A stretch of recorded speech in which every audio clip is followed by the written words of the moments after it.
Over to Colleen. Thank you. Robert. Thank you. Thank you very much. And first, I have to apologize. I have a typo in my first slide here. The title is How to Deal with No Deal. Deal, the second one, referring to Project Deal, right? The German negotiating team that we talked about yesterday. Okay.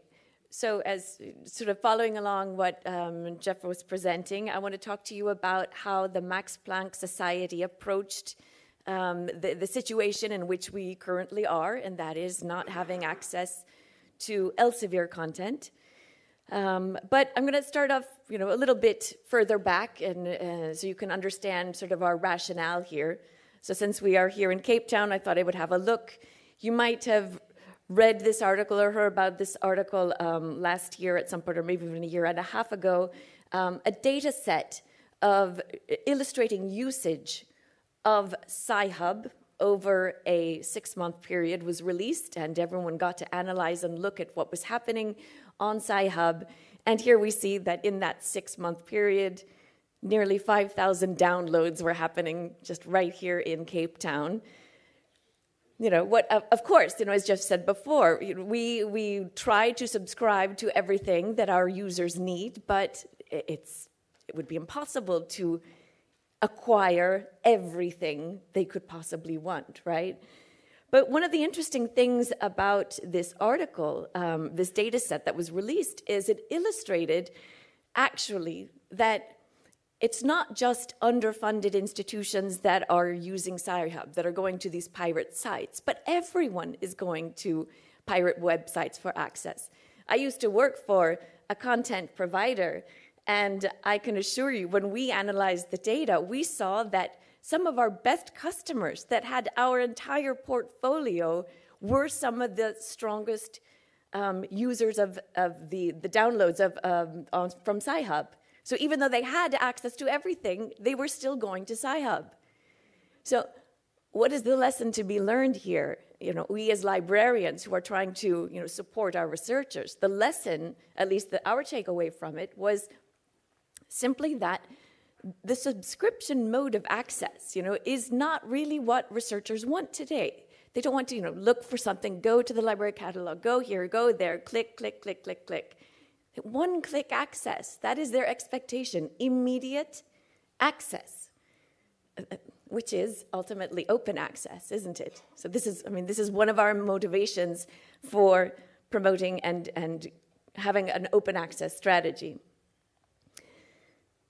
Another aspect to this is something that, relating to Sci-Hub, is what Jeffrey mentioned in passing yesterday, and this concept now of leakage. And this is an image from an article, I've cited there on Scholarly Kitchen, in which, Sci-Hub is just one of a number of services now where content from behind a paywall is leaking. Some of these are pirate initiatives, but some of them are legitimate, like SSRN or institutional repositories. Increasingly, these alternative methods of access are becoming the norm. I hear someone you can talk to different publishers, but one publisher estimated that 60 to 70%, their usage would be 60 to 70% higher than what they know of if they could include all of these alternative access methods, right? Folks like California, Sweden, Germany, Norway for a while, Hungary as well, they are making a strong statement right now by stepping away from their subscription packages. And put in very simple terms, it's that the value of the subscription is just not there anymore. This leakage of content is causing a devaluation of the subscription package. Now, another article here of last year or some months ago, the state of open access to research articles. The folks at who are behind Unpaywall, they did a large analysis of content to see where we are, looking at publications over a long period of time, and you see the different modes of open access and how that is growing, and growing quite substantially in recent years. I'm sure you're probably familiar with the terms green open access, gold hybrid. Bronze would be open access that's available, some form of open access available on the publisher website, perhaps, but with not really clear license information behind it. So perhaps the publisher opens the content momentarily. That is a tactic. Well, I don't know. For example, if there's an article by a scientist who wins a Nobel Prize, the publisher might open access to his articles or her articles for a brief period of time, but has the rights to then close that access again. Or it's also a tactic. I will say again from my days in the publishing side, it's a tactic because if you open something up, you generate usage around that content, then you close it again. Well, that will cause your turnaways to shoot up, right? Which is then the business case that they might bring to you to ask you to subscribe to more content. So really rapidly increasing open access availability. So how do we get at that content? How do we get there? Well, here are just some graphic images of quite a few different ways to get to that content, whether that's browser extensions, academic social networks.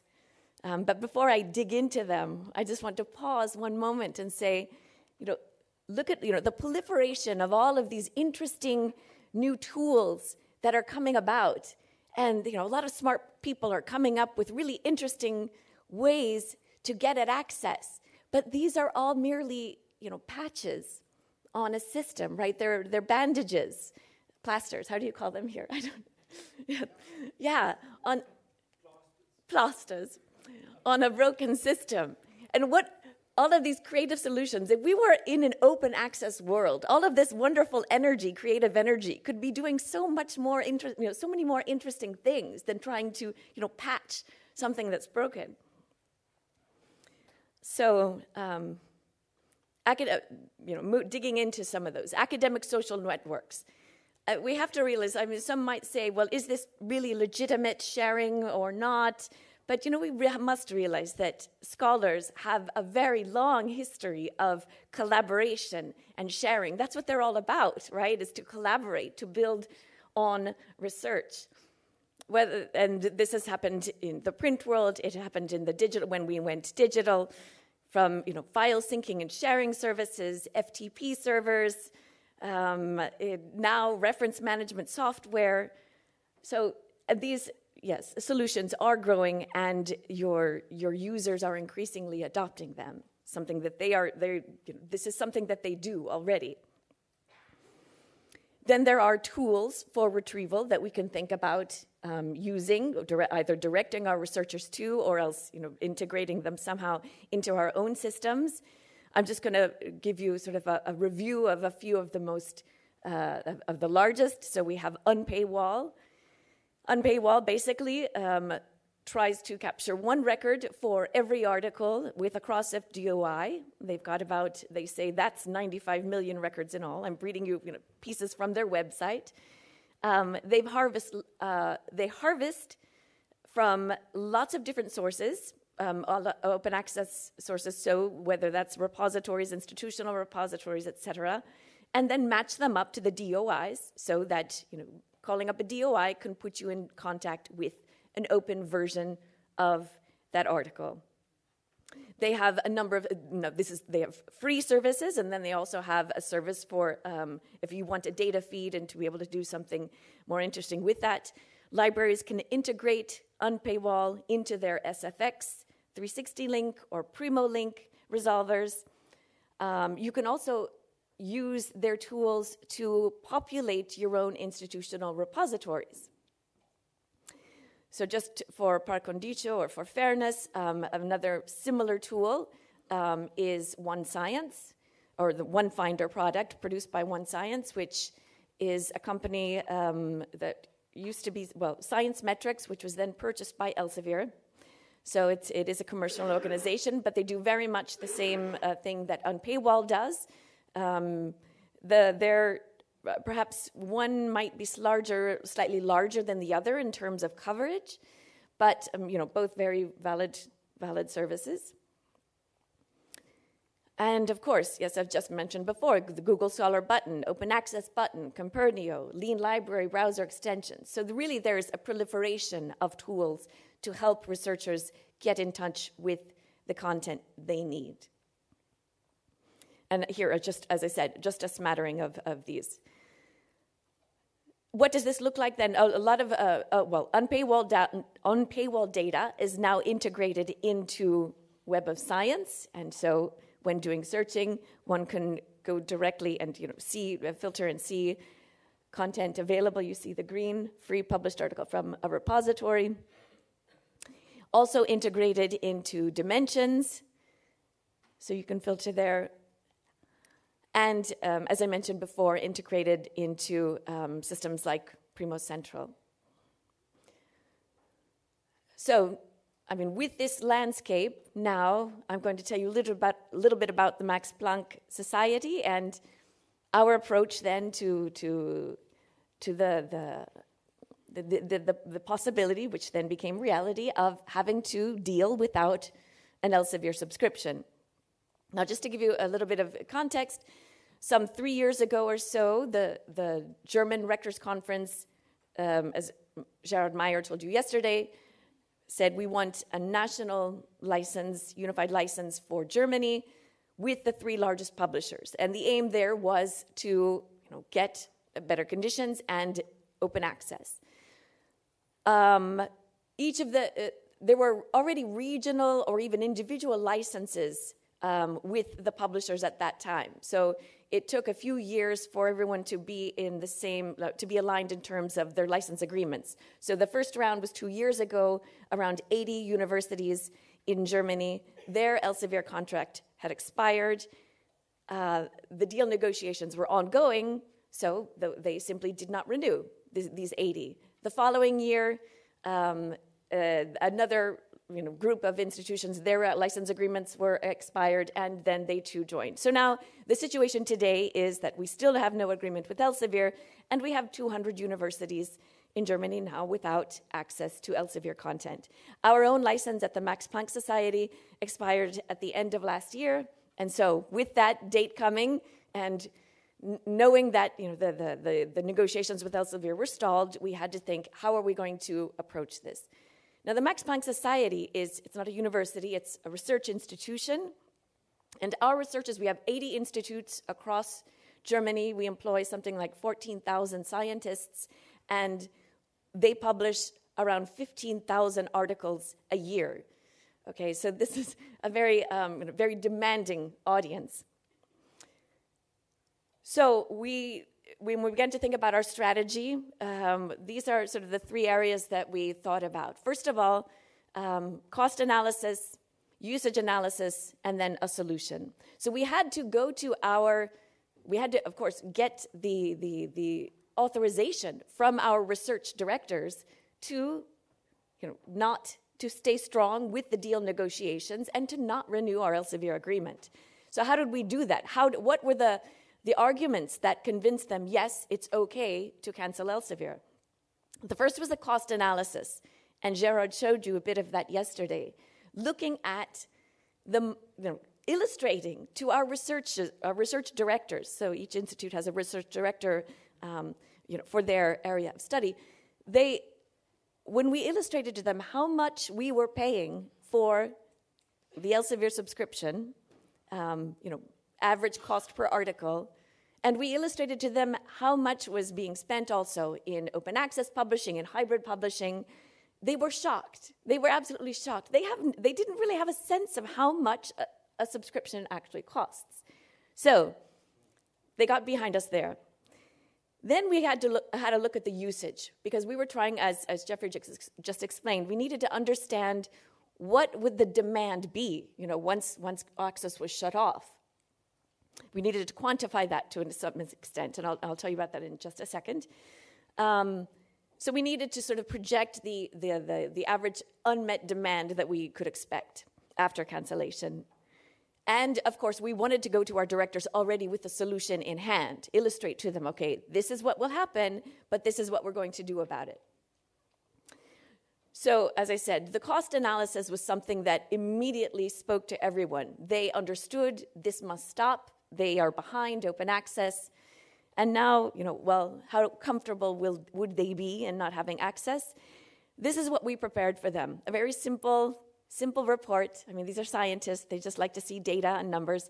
And this was a post-cancellation report. Basically, we took, at the basis of this, were counter JR5 reports. So I don't know if you know how much you work with counter reports, but the JR5 report will give you the usage of year by year instead of whole usage. So we wanted to look at the most recent year. We took 2017. We looked at our 2017 usage. Then, and that's what you see on the far left there, the total usage. But then we started breaking things down a bit. We thought, well, first of all, we have to understand that downloads do not necessarily equate with actual usage or need, right? And so just based on what we know in the literature, we thought, okay, let's take away 50%. 50% of the downloads are not, and these are all conservative. These were conservative estimates. Took away the 50%. Then we thought, okay, then we have to factor in the fact that there are alternative sources for access, right? The ones we just saw. So let's say that's another 20% of the demand could be met with alternative methods, legitimate alternative methods. Then we have to factor in the question of repeat downloads, right? The same user downloading, I do it all the time, the same article over and over again, that's another 10%. So, really that left us with, of the total figures, the real demand would only be around 20% of the usage. And again, this was trying to be very conservative. So this is what we illustrated to our directors. We said the demand really, we think it's only going to be about this much. Averaging that out, by week, it's going to be this much on the far right. So those numbers, those numbers are not really scary, are they? They're much smaller. That's something that we can deal with. So that was the situation we gave to them, and they seemed pretty comfortable with that, okay?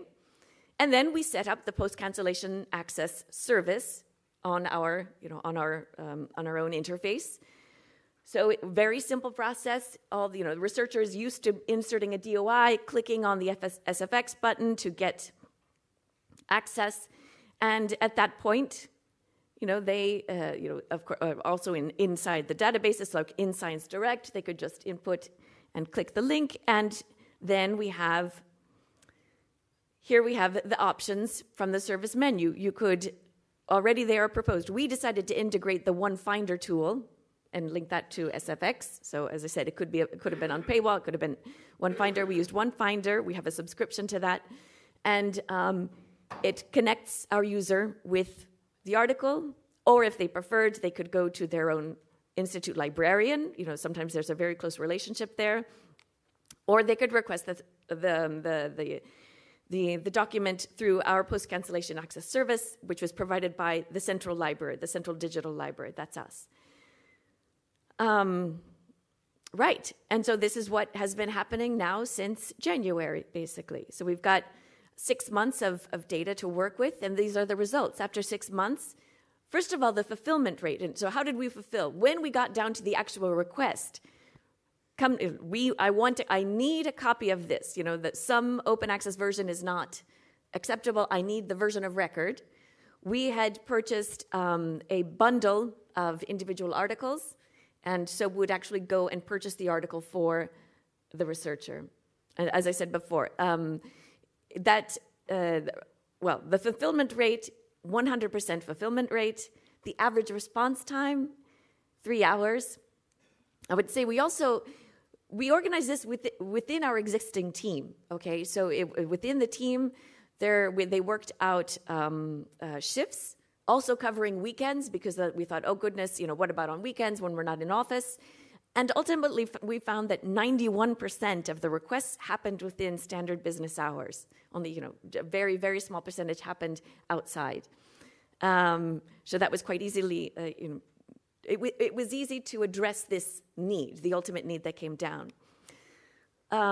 Another thing that we found over the 6 months is we thought, well, since we had actually post-cancellation access for the previous years, right? So it was only the current content that we would be lacking.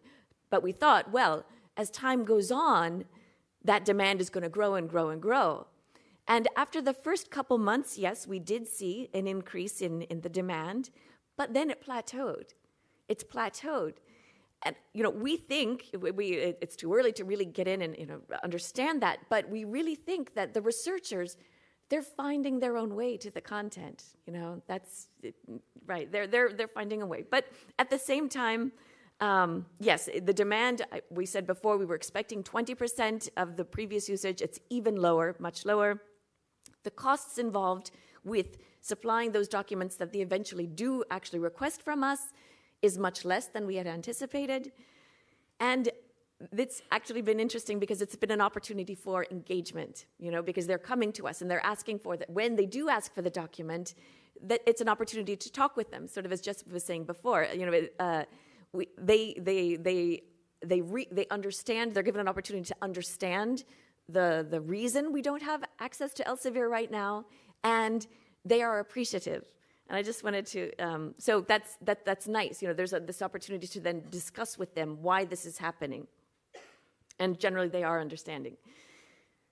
It's also helpful, of course, that they are not alone, right? This is a situation that is happening around the world.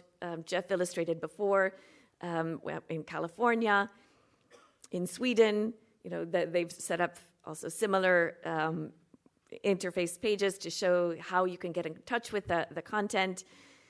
The Netherlands, I love this. This is just a little, download, how to get the PDF. And I travel around the world and talk about open access and transformative agreements, and I see this everywhere. Everyone has it posted on their office, right? And this is just a list of sources that researchers can use to, kind of the ones I showed you before, to get to content they might need. So what have our researchers said? And I wanted to share this one quote, which I thought was really nice in some of the engagement in providing the version of record to them.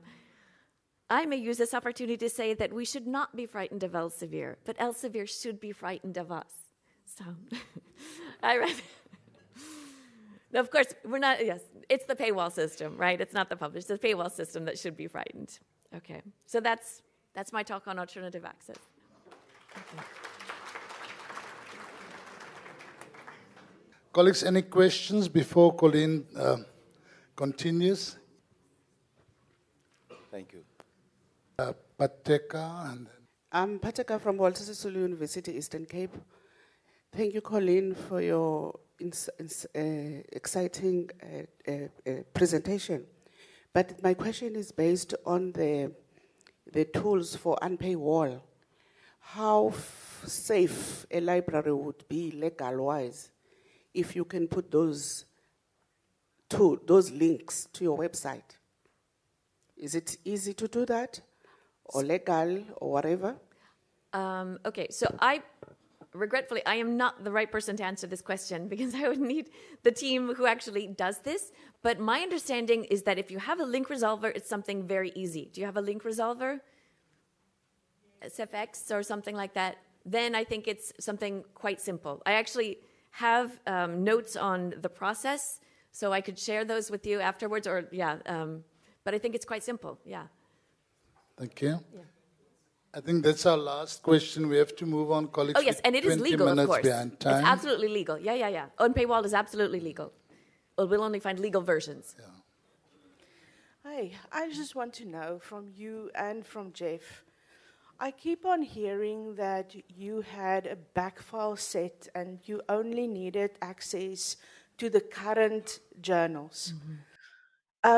The South African situation is a little bit different, as we have very little sets of backfiles. Okay. How important is that with the whole change over to the IPC model? Yeah, having a post-cancellation access or, having purchased backfiles, for example, that is certainly something that puts us in a stronger negotiating position, no doubt about that. But at the same time, you can look at the JR5 reports and do the same analysis that we did, year on year to get a sense of how much of the usage is on previous years and not, and sort of use that in your in quantifying your user demand. But I think, the further back you go, probably the more opportunity you have to find open access content, because the green, the green versions are, those are building up in the back files, right? Usually because of the embargo, et cetera. So I think you'll find that increasingly you can have a robust solution even if you don't have the back files. But of course, this having back file is, certainly something that's extremely helpful in the negotiations.